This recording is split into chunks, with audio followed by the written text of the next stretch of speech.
welcome to Citizens Climate University tonight. I'm your host, Rhett Cease, and we're lucky to have a wonderful topic that I think is relevant for all of us in the organization as we engage in our volunteer network. The topic is called When Others Drop the Ball, Responding in a Supportive Manner That Inspires Action. And with us tonight, our very own Tamara Staton is going to be the main presenter. Tamara is the co-founder of the Portland chapter of Citizens Climate Lobby back in 2012 and continues as lead facilitator of that chapter today. In 2014, she stepped up as regional coordinator for the Greater Pacific Northwest and supports leaders today still in the expansion efforts in Oregon, Washington, Idaho, Alaska, Hawaii, and American Samoa.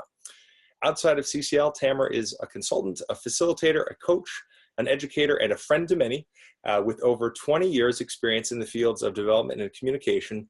And she's worked both one-on-one and in groups in the areas of leadership development and team building, and currently works with solar companies to improve organizational culture and communication through her company, Thriving Solar. But I'll pass it to you, Tamara, to jump in, talk about the learning goals and why we're all here tonight. So to dive right in, I just want to say that most of us have been in a place where we've agreed to do things that we just don't end up doing.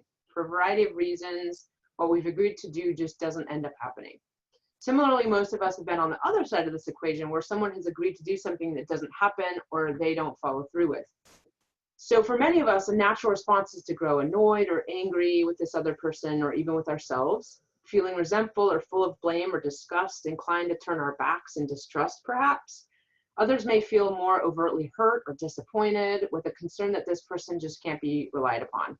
We're going to get into more of those nitty-gritty in a bit, but the intention of this CCU is to provide support, perspective, and ideas for responding to others in a manner that embodies the CCL values of relationships, personal power, integrity, and optimism. If we're intentional about our responses and aware of what comes up for us when others don't follow through, then it's possible to respond in a supportive manner that inspires action. So the quote I share here is from a dear friend and CCL colleague of mine. It references a conversation that we'd had earlier that day regarding some of the challenges that they were having with some of the volunteers that they work with. And in part of the conversation, I shared about some of my experience, specifically about what's worked for me in working with other people. And by the end of the conversation, my friend was really grateful for what and how I had shared and encouraged me to do a CCU about it. So that's why I'm here. And the first part of the quote is pretty straightforward. The second part likely needs some explaining. Mindsight. So as you may know, mindsight is a term coined by the neurobiologist Daniel Siegel, who's one of my favorite authors, and it refers to a kind of focused attention that allows us to see the inner workings of our own minds, and it helps us get ourselves off the autopilot of ingrained behaviors and habitual responses. It lets us name and tame the emotions we're experiencing rather than being overwhelmed by them. So I'm going to dive into, give you an overview of what we'll be doing tonight. And so right after this, we'll be doing an interactive group share so we can hear about some of your own personal experiences with this. And then we'll talk about what to consider before a conversation, tips to consider for during a conversation. We'll do a partner activity in breakout rooms so you can practice these skills. And then we'll talk about how to support others in following through so that we can have fewer drop balls. And then we'll dive into the Q&A. So before we dive into our vegan meatballs and cheesy potatoes to make it all diverse, take a moment to think of the last time someone said that they would do something that they didn't do, if possible in one of your CCL circles. Maybe they signed up to table and they didn't show up. Maybe they agreed to call people, but they didn't. Or perhaps they said that they would fill out a spreadsheet, but it remains empty. With a little bit of background, there are a number of things to do before diving into a conversation with this person. Sometimes we do just dive in, right? We speak off the cuff, and in a perfect world, then we have more time and we can take more time. So first of all, you want to assess the situation and check your assumptions. Did the ball really get dropped? Is it possible that they meant something else? How clear did you make yourself? So sometimes our requests and the other person's commitment aren't in alignment, and possibly the request isn't clearly communicated, or the delegator hears what they want to hear rather than what the listener said, even in a nuanced way. This happens a lot, especially in the volunteer world. You've probably experienced this. Volunteers raise their hand at a meeting, and have no real idea what they're committing to. Or maybe they're just trying to avoid the awkward silence, and so they kill it with a volunteer, with a motion to volunteer rather. So before writing your emotional wave, check your assumptions, remind yourself of the agreement or the lack of agreement, and have whatever conversation or conversations you need to have to clarify that reality. And the process we're about to outline below can be helpful whether or not a ball has been dropped or more common miscommunication has happened. So another thing to notice before having a conversation is your own initial reaction. We all have a response to unkept promises, and there are a number of common ones. So maybe you feel confused as to why they volunteered for something that they didn't do, or maybe you feel really disappointed that they said they'd make 2 calls this week, but they didn't. It's quite possible that you have varying levels of frustration or even anger that they said they'd come to the meeting, but they didn't show up, especially if this has happened to you before, either with them or with other volunteers. And maybe, depending on the situation, you even harbor some resentment towards this person for their unkept promise. It's pretty normal for us to feel such distance at times like this. And your feelings could then even move you towards losing trust in this person, particularly if this isn't the first time that they've agreed to do something, but they didn't. And perhaps you might even feel rejected by their actions, or rather their inaction. So gaining perspective on your own reaction is a really important aspect of mindsight and can help your conversations and interactions with the people in your life be much more productive, enlivening, and beneficial to the relationship. It can be helpful to explore what your reaction is really about underneath it all. Are you really bothered by the fact that they didn't show up to the meeting? Or perhaps does it trigger your concerns about how hard it's been to get people to come and leave you questioning your ability to lead a group, for example? I'm not saying that it should leave you questioning this. I'm just saying that it's totally normal if it does. So you can ask yourself the following questions to help guide this internal exploration. What bothers me about what happened? What value do I hold which has been dishonored? So for example, for me, integrity is really important. And when somebody says that they'll do something and they don't do it, for me, that feels like a lack of integrity. So another question is, does this remind me of someone or something in my life, past or present, that tends to upset me? We carry all of our stuff from our past into our present. So does it remind you of a conversation or of an experience that you used to have with your sister or with your dad or somebody in your life that is more triggering than this volunteer on the street? So we'd love to hear, again, from 2 to 3 people, to have you share either your emotional response to a situation in your own life and what the original source of your reaction might be. What's the underlying concern for you? A lacking value, a deeper trigger? Our conversations can often be easier if we start with the end in mind. What do you really want? What's the overarching goal? Do we want this person to continue to participate with CCL? Do we want them to foster a positive relationship with this person? Very likely on this call, we're all hoping to enact carbon fee and dividend legislation. And in the bigger picture, we each want progress on climate mitigation. I think that it can be tempting to think, well, I just want them to do it. I just want the thing to get done. But that's not really the full end. Like if you look at that picture, like the very end of that road, what are we really going for? What do we really want, regardless of the task right now? So we can consider then what type of interaction and conversation will help us meet our end goal. So sometimes we really have good intentions, but our brain gets the best of us. I know that it's like that for me with my closest relationships, like with my husband, for example. Sometimes I just react. And we may want to respond in a certain way, but our initial and knee-jerk reaction may keep us from meeting our goal. And that's why it can be helpful to better understand our internal responses and get to the source. So we're going to do that a little bit, explore a little bit of neurobiology. So this next section is going to make a lot more sense and be a lot more fun for you if you play along from behind your phone or computer. So make a fist and if your thumb is on the outside, move your thumb to the inside of your fist and imagine that this is your brain, okay? If you open your brain to examine what's in there, you'll see 2 key parts, your thumb and the insides of your fingers. Your thumb is the deepest and oldest part of the brain and represents the thalamus and the hypothalamus, which processes nearly all of our emotions. especially the knee-jerk ones. And when we're bothered that a ball has been dropped, this is the part of the brain that lights up. So your fingers represent the prefrontal cortex, which is the part of our brain where we do our best thinking. And when we get triggered or bothered by something in a big way, we flip our lid. So what happens is your fingers open up from your thumb, and the connections between the inner brain and the outer brain get severed for 20 minutes. And so this disconnect means that we can't think. We can't think clearly. We can't offer compassion. We can't come up with good solutions. And so knowing this about your brain can serve as a reminder to take 20 minutes, at least a 20-minute breather, to let your brain parts reconnect so you can think clearly and lovingly.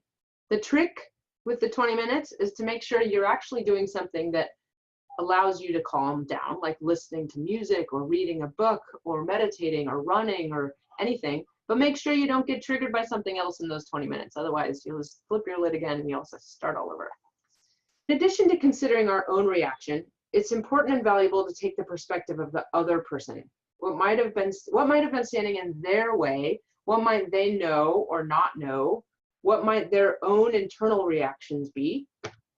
You can imagine how hard it is to put yourself in someone else's shoes if you don't even know what it's really like to be in yours. I mean, we all have our experiential side, but one of the benefits of self-exploration and discovery is if you can really get underneath it, then it helps you connect to what's underneath that person, which they're more than likely not going to show you or tell you for most of our volunteers, I would say. So it's also important to manage our expectations, keeping in mind one of CCL's core values of optimism.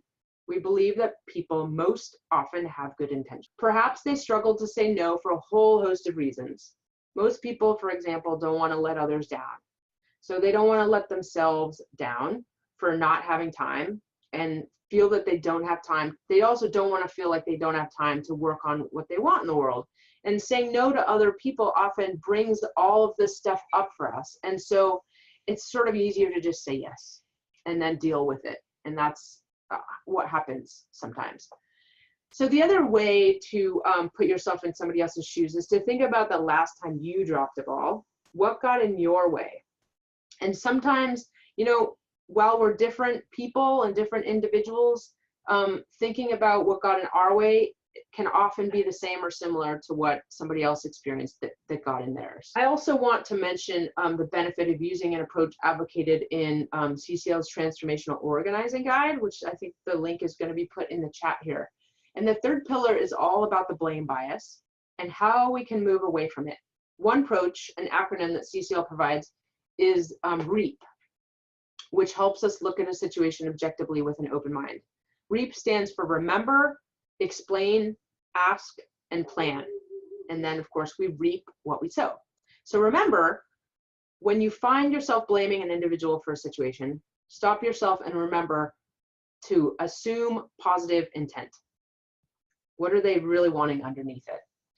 What are they really trying to get to? Explain. Before addressing the situation, come up with alternative scenarios that it could explain the behavior without assuming a problem with the individual. What might have come up for them, for example? What might have had them sign up but not follow through? What might be challenging for them about following through?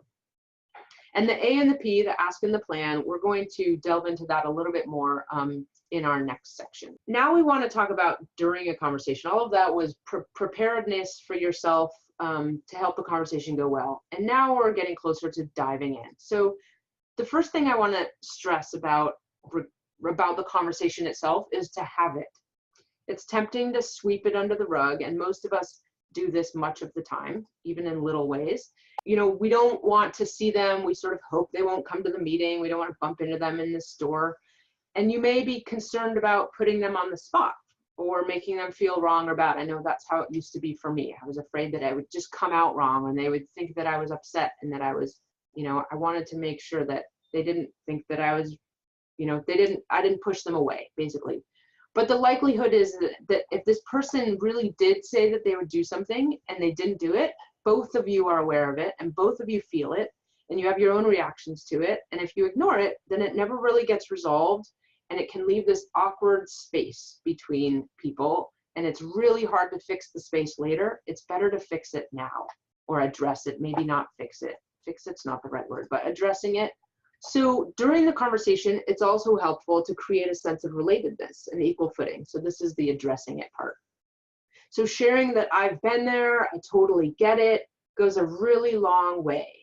Maybe share what's hard for you in those situations or what keeps you from following through, but maintain an air of curiosity. It's tempting to think that we know, especially if we've gone through the trouble to put ourselves in their shoes, but really we don't know.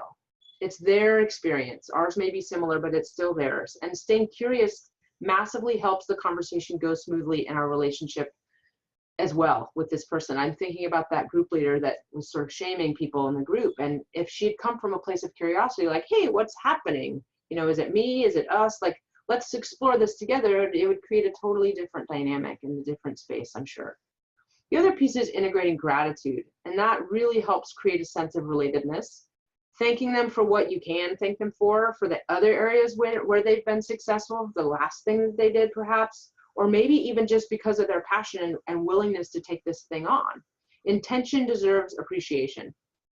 So the only thing is make sure that it's authentic, because most people can feel their way through the inauthenticity of fluff. So another thing to consider during the conversation is to steer clear of the blame bias. We sort of talked about this already, but it can be pretty hard to stay away from the blame bias, especially if we're still feeling disappointed or frustrated or angry or resentful. You know, maybe your brain just hasn't quite reconnected, or there's some old wounds there that are really, really hard to let go. But if at all possible, avoid making the person wrong for dropping the ball, even in your tone, in your body language, which is 90% of how we communicate. So you'll want to consider that this person is likely already feeling bad in some way for not having done what they said, even if they don't show it. They may have a strong, really strong inner critic that they don't let out. Like my husband, super hard on himself, but he pretends like he doesn't really care. So you'll want to be very intentional about the words and the tone that you use with them when you're exploring the situation, so you don't trigger any defensiveness or resent or shame on their part. And so, as we mentioned, you want to take on curiosity and possibility and problem solving, coming from a place of there is a way through that leads to success. Let's find it. I'm here. I'm on your team. Let's do this together. And one way to do that is by exploring with them from a curiosity place, perhaps, about what gets in their way and if there's anything that you can do to support them from removing those hurdles that came up for them. So as we wrap up this section of what to consider during a conversation, ask if they'd like some ideas. You could share some of what has worked for you and allow space for them to chime in about whether they think that this idea of yours might work for them, or perhaps whether they've even tried that. They may even come back with, yeah, I tried that and that didn't work. It's really valuable to express compassion and appreciation for when they've already tried something and it didn't work, because that can be really frustrating for both of you, actually. So the other thing is, again, appreciation. Emphasize that they're still appreciated despite not doing what they said that they would do. Make it easy for them to say no if that's a better fit for them, and if that works for your project. Sometimes we can't just give up on having them do it because there's a deadline and they said that they were going to get the speaker for the regional conference and you really need them to, and it's next weekend, right? Whatever it is. But to be able to respond in a way, I'm happy to continue to support you in this. I'd still love for you to take this on if it still fits your life. I also want it to work for you though. So if directing your attention elsewhere is better for now, that's totally okay. So one other piece before we dive into the partner activity is there's a final acronym that you can help you as you put together a plan, which is C4, and it comes from the wilderness therapy work of Dr. Kurt Hahn and Outward Bound. So the C is concern, then feeling, O for ownership, and R for request. So with a concern, you want to state your business from your perspective, what happened, share your side of the issue from your experience objectively. This is what I remember us talking about, and we'll get to the specifics in just a minute. Feeling, it's really critical that an emotion is conveyed. How were you affected? Acknowledge where you can see where they're coming from and empathize for a moment. The important thing about conveying an emotion though, you want to I encourage you to share emotions that allow you to feel vulnerable. Anger, resent, disappointment, frustration, valid emotion, but they tend to push the other person away and put their wall up. And it's really generally, for most of us, for many of us, it's not very hard to say that I feel frustrated or angry. So go with the more vulnerable. Ownership. O for ownership. Is there anything that you can take responsibility for or own? Each person accepts responsibility for their actions. You just want to avoid "but you" statements. So here's my responsibility, but you did this or you didn't do that. And then R for request. How do you want to move forward? What will you do moving forward? You're the only one that can control your actions. So what we're going to do now is Brett and I are going to demonstrate a scenario where someone in my CCL group has agreed to write a letter to the editor, and they didn't do it. We have not scripted this. Thought we would do it a little bit off the cuff so you can, see what it's like to just have the words come out. Clearly I've thought about this a lot, so we did most of the pre-stuff.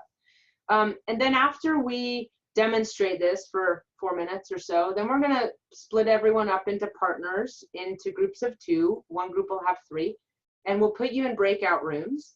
And you share your, you don't share it. You actually pretend you're that person, and you call them on the phone and you have a direct conversation as if that person were the person you want to be talking to. So here we go. Ring, ring, ring, ring, ring, ring. Hello. Hey, is this Brett? It is, yeah. Is this Tamara? It is. Good guess. Hey, do you have a few minutes? I was wondering if we could chat for a few. Yes, I do, and I'm sorry that I haven't called you. I'll just start off by saying that. Oh, no worries. Yeah, don't worry your little self about it. That's actually why I'm calling, because I also have not called you, and I feel bad about not calling you because it sounds like you remember the conversation that we had. I think it was 2 weeks ago at our meeting, and we talked about the LTE, and you mentioned that you wanted to do that. So I first want to start off by saying I feel bad because generally what I like to do when somebody agrees that they want to do something is I like to support them more than I supported you. And I didn't even ask you how you like to be supported. So I apologize for that. I would have liked to have checked in with you, called you, seen how it's going, shoot you a quick email or something. So I didn't do that. And I apologize for that. Well, you owe me no apology. I'm the one that said I was going to write a letter and I didn't. So well, at this point, I've kind of been avoiding talking to you. It looks like we're in a similar situation. So we're on equal ground. No shame. We get to feel no shame. So I, first of all, I just want to check in at this point and see if you're still feeling interested in writing this. I would love to have you write a LTE for us. And if it feels like it's just not exciting or interesting to you anymore, or if it's just not fitting your life, like it's also okay if you choose not to do that anymore. No, I'm still interested. I think quite frankly, I'm just feeling pretty busy at work, and I also never done one of these before, so I think I'm kind of intimidated about the process.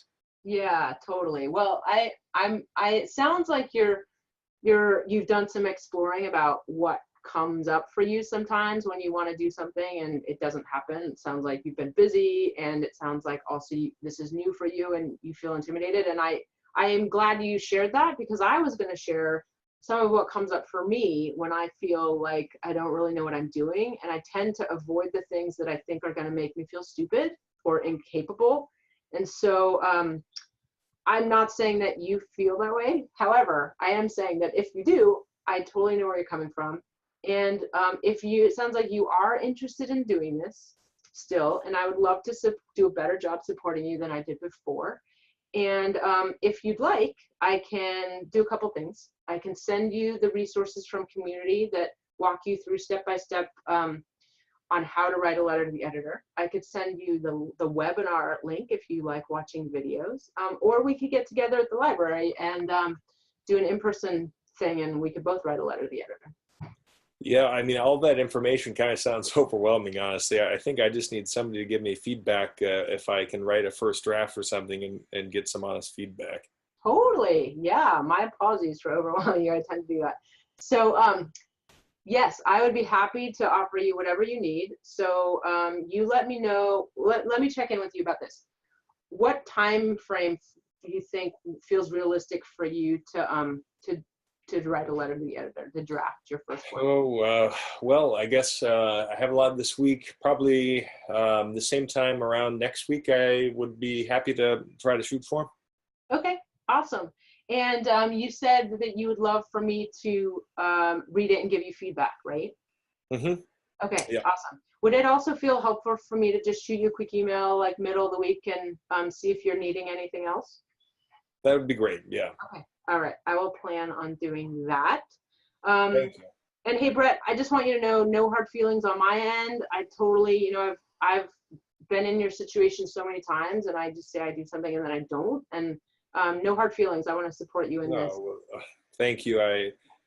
There's clearly no hard feelings on my side. I really appreciate you taking the time just to reach out because it's been on my mind too. Thank you. Awesome. You're welcome. All right. Well, I'm gonna do these partner breakout rooms for now. So have a great night. Enjoy your dinner, and we'll talk to you soon. That sounds great. Thank you, Okay. Tamara. Bye. If necessary, step away for a bit. If the conversation's not going as you planned, just there's nothing wrong with saying, "Oh, hold on a second. That didn't really come out as I wanted it to." Just rewind. Like, "Oh, can I hit the rewind button and try that again?" Or maybe don't be afraid to just say that you need a break, or just step away from the conversation and just ask if you can start it up again later. Just notice what's coming up for you. And it's also okay. It's okay if these things happen. They always do. It's a proactive approach to communication that can minimize the behaviors that cause the most harm. So working through conflict is never easy. However, if we're intentional with our tone and how we communicate and willing to admit when we're wrong and take incremental steps forward, we can create fewer roadblocks. I also noticed it made me feel way more at ease when my partner was smiling. So do whatever you can to get to some smiles in your conversation. Supporting people in follow through. So setting up for success. You want to make it really easy for people to say no and be selective about what and if they want to do. If they get guilted into helping, it's more likely that they'll drop the ball. Brett was referring to this earlier. The process of helping them tailor design their own role is critical. We have a resource for you on that.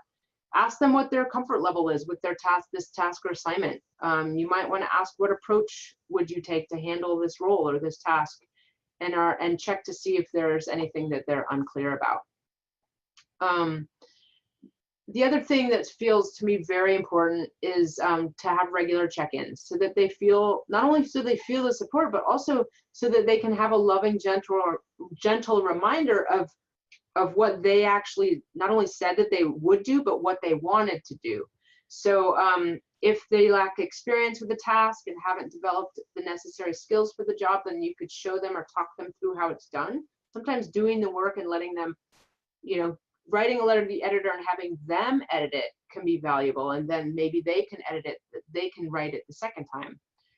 You could let them, if a volunteer recognizes that they don't know how to execute a task or get a desired results, you could encourage self-reflection, and this can help create a more meaningful and learning pattern. You could teach them some of the things that they don't know how to do. You could have a Zoom call with them or a conference call or get together in person. And you could also ask if they want a cheat sheet, and you can find out what it is about the task that may be hard. I talked about already checking in before the deadline. You want to get to them before the guilt and the shame and the overwhelm and the tail between their legs kicks in. And then you can ask them what works for them in regards to the support that they want. So the other thing in regards to building connection is being supportive, being compassionate, and verbalizing the commitment and being really clear with deadlines. We've talked about this, but expressing gratitude for them as a person for what they do and offer to do, expressing understanding compassionately for the challenges that they face, both within CCL and outside of it, and then just verbalizing the commitment. So you want to give others a deadline, even if there's no specific time. If you could say, hey, when would feel realistic for you to get this to me? You know, and having a time that you agreed on, and then make sure that you are in integrity about following up with that date. The last thing is SMART goals. So there's a concept, SMART, SMART goals: specific, measurable, achievable, results oriented or focused, and time bound. And having goals that fall within these guidelines really make it a lot easier for us to be successful as humans when we are trying to achieve a goal. So with that, we're going to move into our question and answer period. And we would love to hear from you. Typical closing. So Tamara has kind of put the summary here. It's a lot of text, so I'm not going to keep it up here because, as George has asked, all of this is going to be available as of tomorrow on the Learning Center. And Tamara's email is right here, and mine. I'll put those in the chat box too. Go to the Learning Center in Community, so you can click on Home and then Learn Tomorrow. And then there's this tab that's right there at the top called Recent Trainings. And essentially, all of the last 10 lessons of CCU are always put here. You can also search in the search bar. I always train people. You could type in coaching. You could type in Tamara. You'd find it that way too. But just click on this and a link to that lesson with the recording, a podcast, and these slides with all the hyperlinks to the actual resources we've talked about. Well, on behalf of everyone, let me just thank you so much, Tamara. This has been so eye-opening and just really helpful to have everything broken down into these incremental steps that really empowers each of us to have these courageous conversations. I hope that everyone on the line got what they were looking for tonight. We really appreciate you joining us for the webinar, and we wish you well in these conversations. I love what Bobby shared when she jumped out of the breakout room. She said, I have 4 phrases that I'm ready to go with my next group meeting to have these conversations with. So thank you all for being on the line, and thank you for leadership, Tamara. You're welcome. Thanks for having me. And thanks to all of you for being here.